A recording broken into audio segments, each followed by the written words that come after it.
اعوذ باللہ من الشیطان الرجیم وما علیک، واو کے اوپر پڑھی حرکت ہے، بغیر کھینچے پڑھیں گے، اور میم الف سے ما الف مدہ ہے، اس کو ایک الف کی مقدار کھینچ کر پڑھیں گے۔ وما علیک، عین کے اوپر پڑھی حرکت ہے، بغیر کھینچے پڑھیں گے، اور لام یا سے بدلے یا لین ہے،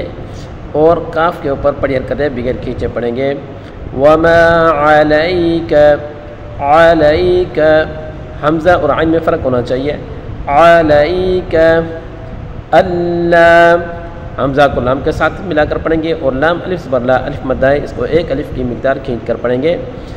اللہ، وما علیک اللہ یزکا، یا کو زا کے ساتھ ملا کر پڑھیں گے، زا تیزی والا حروف ہے، اور زا کو کاف کے ساتھ ملا کر پڑھیں گے، کاف کے اوپر کھڑی حرکت ہے، اس کو ایک الف کی مقدار کھینچ کر پڑھیں گے۔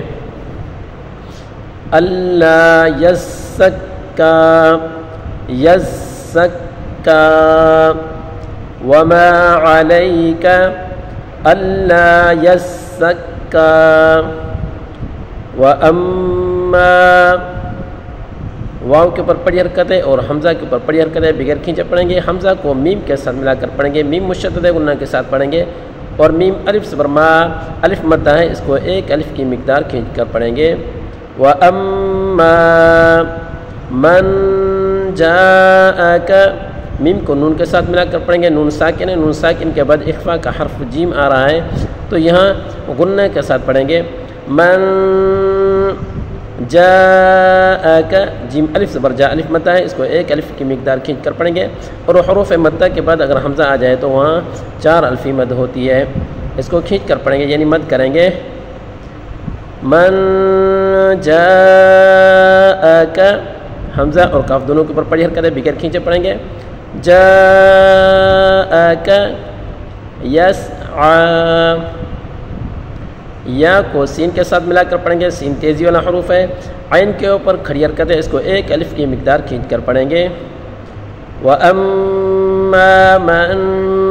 جَاءَكَ يَسْعَى، يَسْعَى، وَهُوَ، واو ہا اور واو تینوں کے اوپر پڑھی حرکت ہے، بغیر کھینچے پڑھیں گے۔ وَهُوَ، وَهُوَ یخشا، یا کو خا کے ساتھ ملا کر پڑھیں گے، خا پر حروف ہے، اس کو پر پڑھیں گے، اور شین کے اوپر کھڑی حرکت ہے، اس کو ایک الف کی مقدار کھینچ کر پڑھیں گے۔ وَهُوَ یخشا، وَهُوَ یخشا، فَأَنْتَ، فا کے اوپر پڑھی حرکت ہے، بغیر کھینچے پڑھیں گے۔ حمزہ کو نون کے ساتھ ملا کر پڑھیں گے، نون ساکن کے بعد اخفا کا حرف تا ہے، تو یہاں گناہ کر کے پڑھیں گے اس نون میں، اور تا کے اوپر پڑھی حرکت ہے، بغیر کھینچے پڑھیں گے۔ فَأَنْتَ عَنْهُ، عین کو نون کے ساتھ ملا کر پڑھیں گے، اور نون ساکن کے بعد ہا ہے، حروف حلق یعنی اظہار ہے، اظہار کا قانون ہے، اس نون کو ظاہر کر کے پڑھیں گے، یعنی گناہ نہیں کریں گے۔ عَنْهُ، عَنْهُ تَلَهَّا، تا لام دونوں کے اوپر پڑھی حرکت ہے، بغیر کھینچے پڑھیں گے، لام کو ہا کے ساتھ ملا کر پڑھیں گے، اور ہا کے اوپر کھڑی حرکت ہے، اس کو ایک الف کی مقدار کھینچ کر پڑھیں گے، اور ہا اور حا ان دونوں میں فرق ہونا چاہیے، حا علیحدہ ہے اور ہا علیحدہ حروف ہے، ٹھیک ہے۔ فَأَنْتَ عَنْهُ تَلَهَّا، تَلَهَّا، فَأَنْتَ عَنْهُ تَلَهَّا، کَلَّا، کاف کو لام کے ساتھ ملا کر پڑھیں گے، لام الف زبر الف مدہ ہے، اس کو کھینچ کر پڑھیں گے، اور حروف مدہ کے بعد اگر حمزہ آ جائے تو ہاں مد ہوگی، یہ مد منفصل ہے، اس کو بھی کھینچ کر پڑھیں گے۔ کَلَّا إِنَّهَا، حمزہ کو نون کے ساتھ ملا کر پڑھیں گے، نون مشدد ہے، اس کو غنہ کے ساتھ پڑھیں گے۔ ہاں الف زبر ہاں الف مدہ ہے، اس کو ایک الف کی مقدار کھینچ کر پڑھیں گے۔ إِنَّهَا تَذْكِرَةٌ،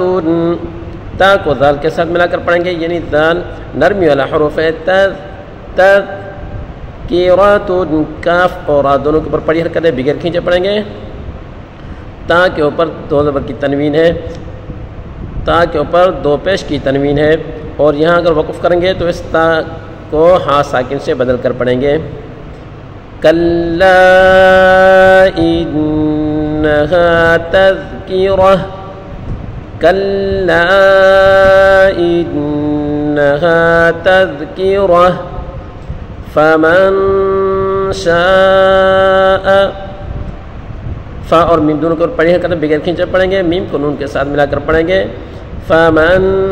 اور نون ساکن کے بعد اخفا کا حرف شین ہے تو یہاں گناہ کے ساتھ پڑھیں گے، اس نون میں یعنی گناہ کریں گے فمن شاء، شین الف زبر شاء الف مدہ، اس کو ایک الف کی مقدار کھینچ کر پڑھیں گے، اور حروف مدہ کے بعد اگر حمزہ آ جائے تو وہاں مد ہوگی، یہ مد متصل ہے، اس کو کھینچ کر پڑھیں گے فمن شاء ذکرہ، ذال کاف را تینوں کو پڑھی حرکتیں بغیر کھینچے پڑھیں گے ذکرہ فمن شاء ذکرہ فمن شاء ذکرہ صدق اللہ العظیم.